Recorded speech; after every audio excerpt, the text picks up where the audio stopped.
Merry Christmas. It's Oma with a Christmas story that takes place in Colorado.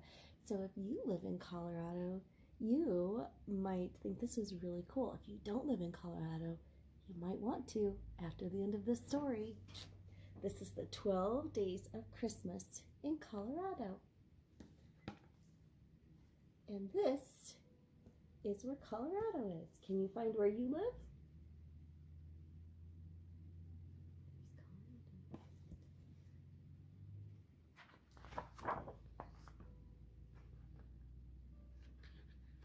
And here is a bigger picture of Colorado and all the places that are in the state.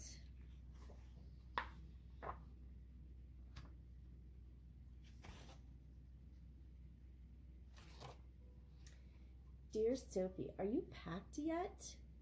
Just a few more days and you'll be here in Colorado spending the Christmas holidays with us. I can't wait. You're going to love it here. We've got bustling cities, sprawling ranches, ancient ruins, great train rides, ghost towns, and even giant sand dunes. Oh, and lots of mountains, big ones, more than 50 or higher than 14,000 feet. I can't wait to show you my favorite places and introduce you to some very interesting animals, including the prehistoric kind.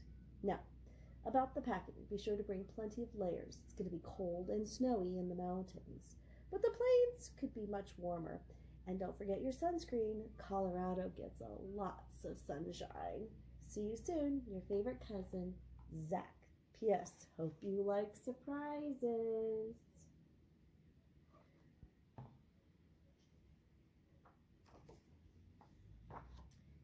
Dear Mom and Dad, Zach wasn't kidding about surprises.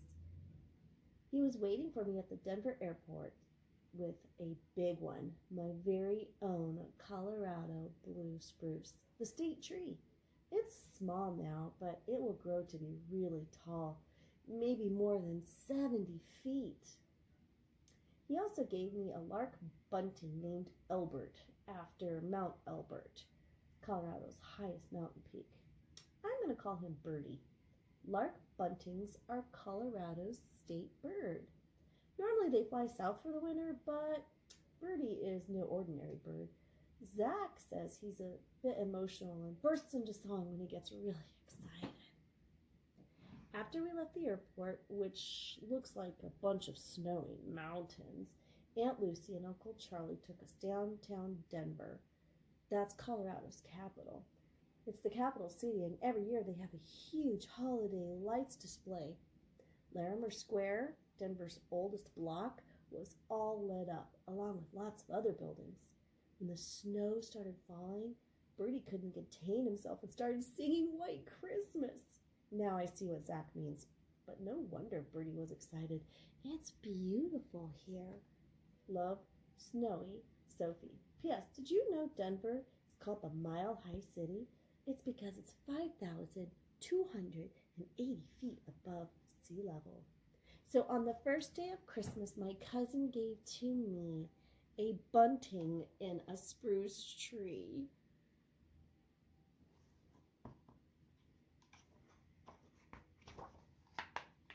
Dear Mom and Dad, today we walked for miles through jungles and forests and faced a pack of wild animals. Well, sort of. Actually, we visited the Denver Zoo. First, we went to see Colorado state animal, the Rocky Mountain bighorn sheep. Zach says they're really suited to the mountains because they're expert climbers. Even with those big, heavy horns, they can jump over crevices as wide as 7 feet, which comes in handy when there are mountain lions around. We saw all sorts of other animals too, slithery snakes, noisy monkeys, brilliant birds, giraffes, cheetahs, kangaroos, elephants, you name it. And of course my favorite, polar bears. Speaking of bears, did you know there's a giant blue one peeking into the Colorado Convention Center? Oh, and a life-size horse on a huge red chair in front of the Central Library, a colossal cow and calf near the Denver Art Museum, and 2 enormous dancers near the Performing Arts Complex. Not real ones, of course, but sculptures. Aunt Lucy says Denver is very big on public art. Big is right. You're not so big, daughter. Sophie.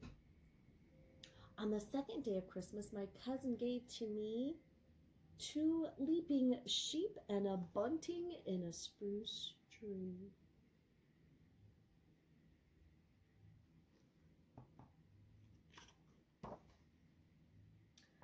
All aboard. Zach says Colorado is a great state for train buffs. He should know. He's one of them. There are historic trains that chug past amazing scenery all over the state. Today we went to Colorado Springs to ride Zach's favorite, the Cog Railway, to the top of Pikes Peak. What a view! We saw frozen lakes and plains that stretch all the way to Kansas. No wonder Catherine Lee Bates was inspired to write America the Beautiful when she visited way back in 1893. Bertie was inspired to sing it too, a bit too loudly. Pikes Peak is named after Zebulon Pike, an explorer who tried to climb it in 1806. Although it's not the tallest peak, it's very, very high. Between the altitude and the view, I had to catch my breath. After we hiked through the Garden of the Gods, a park with an incredible red sandstone formations, I especially liked the Kissing Camels, the Three Graces, and Balanced Rock, which Bertie thought was a perfect place to perch. The park is very popular with rock climbers. We watched them climb higher and higher until they were no more than a tiny speck. Wow. Breathlessly yours, Sophie. P.S. Did you know that the Santa Tracker is based in Colorado Springs? Every year, millions of people around the world check the website of NORAD. That means North American Aerospace Defense Command. On Christmas Eve, they follow Santa's travels. On the third day of Christmas, my cousin gave to me 3 rail cars, 2 leaping sheep, and a bunting in a spruce tree.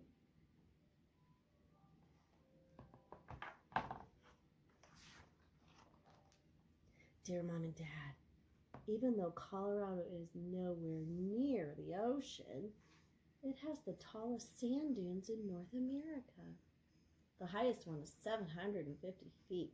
That would fill a lot of sandboxes. I got to see them for myself when we visited the Great Sand Dunes National Park today. The park ranger told us the dunes were created by all kinds of forces. Movements in the earth, volcanic activity, erosion, water, and wind. It was really interesting, but climbing the dunes was even better, and rolling back down was most fun of all. We also saw a herd of elk grazing nearby. The male elk, or the bulls, are really big. They can weigh more than 700 pounds. Zach told me elk lose their antlers every spring and grow a new set. Their winter coat has 2 layers, and it's 5 times warmer than their summer coat. That's important in a place where temperatures can drop far below 0. With love, Sandy Sophie. P.S. Speaking of dressing for the season, you don't want to wear sandals here in summer. The sand can get hotter than 140 degrees, hot enough to scorch your feet. On the 4th day of Christmas, my cousin gave to me 4 grazing elk, 3 rail cars, 2 leaping sheep, and a bunting in a spruce tree.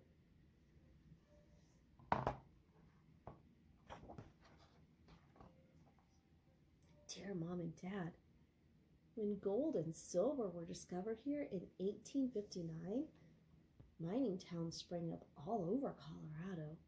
Today we visited Leadville, one of the most famous. The whole town is a National Historic District, with plenty of signs of its mining past. At the National Mining Hall of Fame and Museum, we saw a replica of an underground mine. Old tools, a model railroad. Zach loved that. and real gold nuggets, some big ones.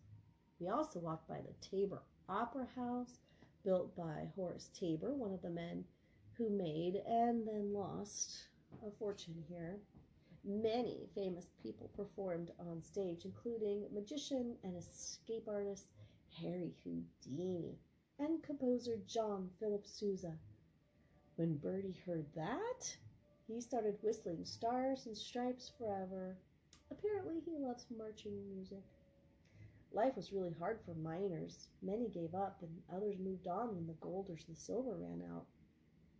When that happened, lots of busy mining camps became ghost towns. Uncle Charlie says there are hundreds of them here in the mountains. That means there must be ghosts too. In fact, I think I saw one today. With giant nuggets of love, Sophie. P.S. Zach says there are reminders of Colorado's gold rush, like the gold-plated dome of the state capitol building and the United States Mint in Denver, which started out as an office for weighing gold, but his favorite is found on the baseball court, the Denver Nuggets.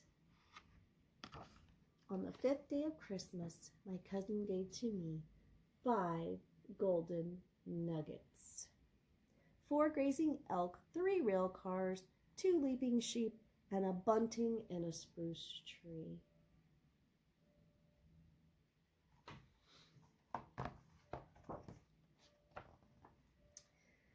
Hi, Mom and Dad. Guess what? We've been practicing for the annual snow sculpture competition here in Breckenridge in late January. Teams come from all over the world to compete, each one starting with a 12-foot tall block of snow that weighs 20 tons. That's a lot of snow, man. The teams have several days to carve the snow into sculptures using only hand tools like shovels, saws, screwdrivers. Zach says the sculptures are amazing. Giant people, elephants, frogs, anything goes. We learned how to make some smaller creations of our own by packing snow into large trash bins and then flipping them over. I made a polar bear and Zach made a caboose. We're going to keep practicing so we can have our own team someday. All that hard work made us tired and hungry. So we piled into a horse-drawn sleigh and took a ride through a snowy meadow with hot cocoa and cookies, of course. It was really beautiful and quiet, that is, until Bertie got excited and started belting out jingle bells. Well, can you blame him? Your daughter, the sculptor, Sophie. On the 6th day of Christmas, my cousin gave to me 6 frozen giants, 5 gold nuggets, 4 grazing elk, 3 rail cars, 2 leaping sheep, and a bunting in a spruce tree. Dear Mom and Dad, how about some cave popcorn and moon milk? No, they're not strange snack foods. They're a fancy word for a cave formation. Today we toured some amazing caverns in Glenwood Springs. We saw pointy stalactites and stalagmites, twisty and beautiful gypsum flowers, curvy ones that aren't really flowers at all. One formation looked like a huge wedding cake and others like enormous chess pieces. It made me wonder if giant ones once lived there. We didn't meet any giants, but we did see some other residents, bats. Bertie discovered them hibernating while he was flying around. Aunt Lucy said that bats do very important work by eating insects and pollinating plants and spreading seeds, so we're careful not to disturb them. They need their sleep. This town is also famous for hot springs pool, the largest one in the world. It's 2 blocks long and holds more than 1 million gallons of water. After all that walking, we were happy to soak in it. And with the moon shining and the snow falling, it was magical. Love, Sophie, the Splunker. That's a fancy word for cave explorer. P.S. How can you tell the difference between stalactites and stalagmites? Stalactites hold tight to the ceiling, and stalagmites might reach the ceiling. On the 7th day of Christmas, my cousin gave to me 7 bats a-napping, 6 frozen giants, 5 golden nuggets, 4 grazing elk, 3 rail cars, 2 leaping sheep, and a bunting in a spruce tree. Dear Mom and Dad, if you lived in Colorado 150 million years ago, you would have some big neighbors, dinosaurs. You can find dinosaur remains all over the state in places like Dinosaur Ridge, Dinosaur National Monument, Picket Wire Canyonlands, Dinosaur Track Site, which has more than 1,300 dino footprints. Today we visited Dinosaur Journey Museum near Grand Junction. We saw bones, skeletons, fossils, and robotic replicas of all sorts of dinosaurs, including the scary meeting Allosaurus, the crested Dilophosaurus, and the bony plated Stegosaurus, which also happens to be the state fossil. Bertie was especially interested in the velociraptor. Although they couldn't fly, scientists believe velociraptors had feathers and were closely related to the modern bird. Bertie said he did see a resemblance to his great Uncle Fred. We also visited a nearby trail loaded with bones and fossils and saw a quarry that was probably a dinosaur watering hole. At one time, anyway. Imagine having to share your water with an Allosaurus.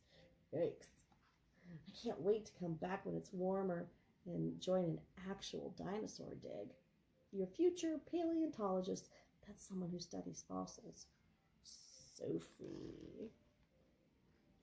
On the 8th day of Christmas, my cousin gave to me 8 dinos roaming, 7 bats napping, 6 frozen giants, 5 gold nuggets, 4 grazing elk, 3 rail cars, 2 leaping sheep, and a bunting in a spruce tree. Greetings from your new junior ranger. Today, Zach and I earned our badges at Mesa Verde. Something you can do at many national parks. We learned about the ancestral Puebloan people who settled here about 1,400 years ago. Although they had different kinds of homes, they're most famous for their cliff dwellings. Sort of like big apartment buildings carved into the side of cliffs. We toured Spruce Tree House, one of the largest. It had 130 rooms and 8 kivas. Those were important underground rooms where they did special ceremonies. We also learned about their expert basket making skills. The baskets were very important for carrying seeds, corns, piñon nuts, even water. They cooked in them too. We tried making our own, but it wasn't very easily, especially when Bertie kept plucking at my supplies. I'm sorry to say I won't be bringing home a beautiful basket, but I do have a silly new hat, and Bertie has a cozy new nest. The ancestral Puebloans mysteriously disappeared from Mesa Verde about 700 years ago. For a long time, people thought they vanished, but archaeologists figured out that they actually moved to what's now Arizona and New Mexico, where their descendants still live. Love, Ranger Sophie. P.S. Here's a riddle for you. Today I was in 4 states at once. Where was I? The answer is Four Corners Monument, where the borders of Utah, Colorado, Arizona, and New Mexico all meet. On the 9th day of Christmas, my cousin gave to me 9 woven baskets, 8 dinos roaming, 7 bats a-napping, 6 frozen giants, 5 golden nuggets, 4 grazing elk, 3 rail cars, 2 leaping sheep, and a bunting in a spruce tree. Dear Mom and Dad, imagine this. You're traveling across the prairie in a creaky covered wagon. You're hungry and cold, and the wind is blowing snow across the trail. Your food is nearly gone. You're worried about blizzards, and you wonder if your wagon, the oxen pulling it, will survive the trip. After 2 months of hard travel, you see a building in the distance. At last! It's Ben's old fort. Today we visited a replica of the fort. It's an important trading post along the Santa Fe Trail, the main road that connected Missouri to what is now Santa Fe, New Mexico. Back in the 1830s and 40s, many people stopped here to make trades, stock up on supplies, get their wagons fixed, and eat a good meal. We explored the kitchen, living areas, blacksmith shop, and the trade room, which was like a big general store. Trappers, traders, soldiers, Native Americans, and others exchanged all kinds of things at the fort. Buffalo pelts, kettles, fabric, breads, knives, seashells, plus treats like sugar and chocolates. Travel was pretty rough back then. A wagon trip from Missouri to New Mexico could take nearly 3 months. In a car, that would take less than a day. Love, Trader Sophie. P.S. At the fort, we saw oxen, colorful Dominique chickens, and Spanish barb horses, a favorite of Spanish and Mexican cowboys. Bertie especially liked the peacocks. On the 10th day of Christmas, my cousin gave to me 10 covered wagons, 9 woven baskets, 8 dinos roaming, 7 bats napping, 6 frozen giants, 5 gold nuggets, 4 grazing elk, 3 rail cars, 2 leaping sheep, and a bunting in a spruce tree.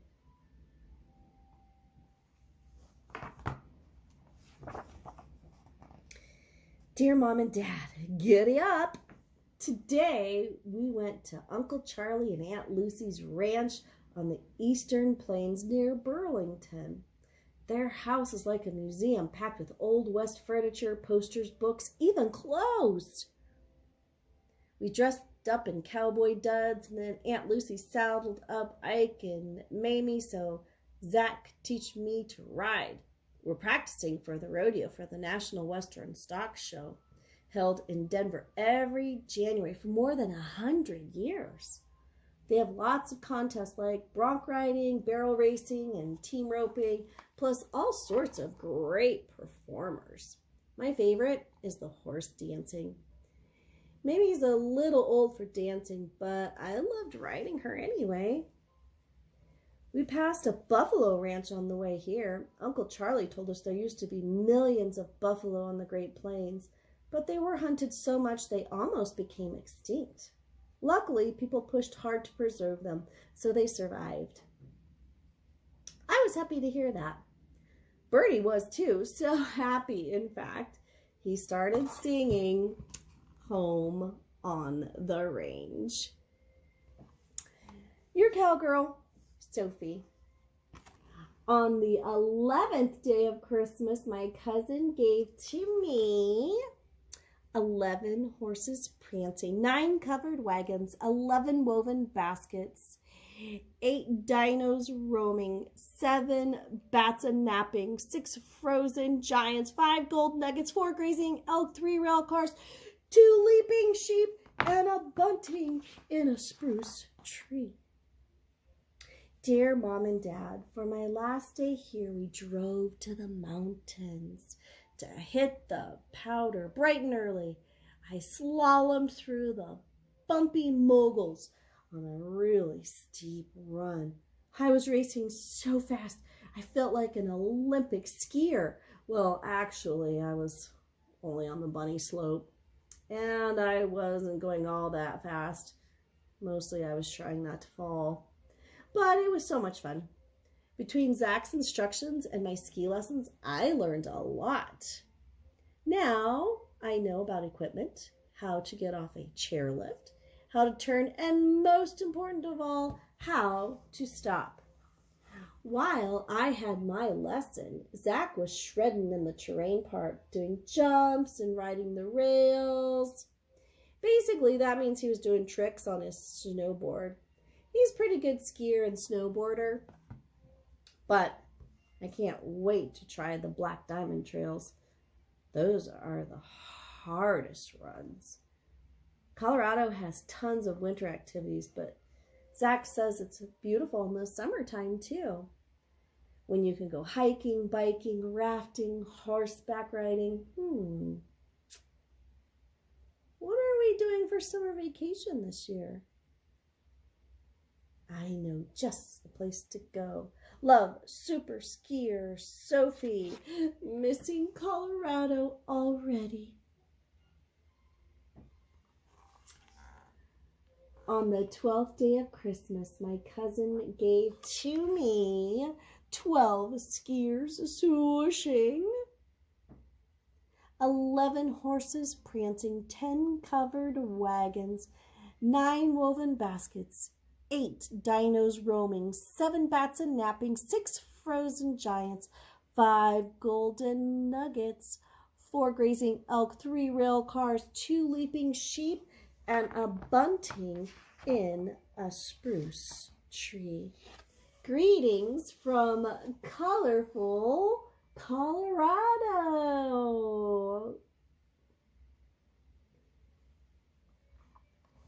And Merry Christmas to all the kids in Colorado, and Merry Christmas to all of you who are just visiting Colorado, and Merry Christmas to everybody who's never been to Colorado, but maybe after reading this story, you think you might like to visit. And always, always, always remember that Oma loves you.